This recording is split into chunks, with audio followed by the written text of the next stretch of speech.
Reserve बँकेने आता व्याजदर कपात चालू केली आहे, पण जुन्या कर्जदारांना या व्याजदर कपातीचा खरंच फायदा होईल का? आणि जर हा फायदा झालाच तर तो नक्की कधी होईल, हा सगळ्यात महत्त्वाचा प्रश्न आहे. आरबीआयने रेपो रेट मध्ये 0.5% कपात केली आहे, त्यामुळे नवीन लोनचा व्याजदर 8.5% खाली गेला. पण जुन्या कर्जदारांना अजूनही 9.5% किंवा 9% जास्त व्याज भरावं लागतं. म्हणूनच आपल्यापैकी अनेक कर्जदार होम लोन बॅलन्स ट्रान्सफरच्या विचारात आहेत. पण बॅलन्स ट्रान्सफर करणं कोणत्या कर्जदारांसाठी नक्की फायदेशीर आहे हे जाणून घेणं महत्त्वाचं आहे.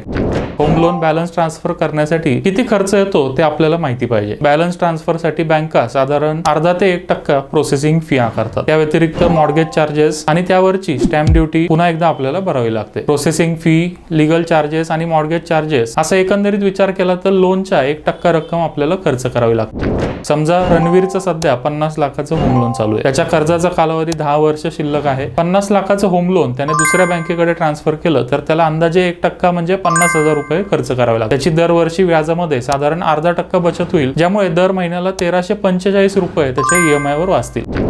तर दुसऱ्या बाजूला आलियाने देखील 50 लाखाचंच होम लोन घेतलंय. तिचा कर्जाचा कालावधी मात्र 25 वर्ष शिल्लक आहे. तिने जर होम लोन ट्रान्सफर केलं आणि 9% ऐवजी तिला 8.5% व्याजदर मिळाला तर EMI वर तिची दर महिन्याला 1699 रुपयाची बचत होईल. एकूण बचतीचा विचार केला तर रणवीरला 10 वर्षात 1,61,000 रुपयाचा फायदा होईल, तर आलियाला 25 वर्षात 5,09,000 रुपयाचा फायदा होईल.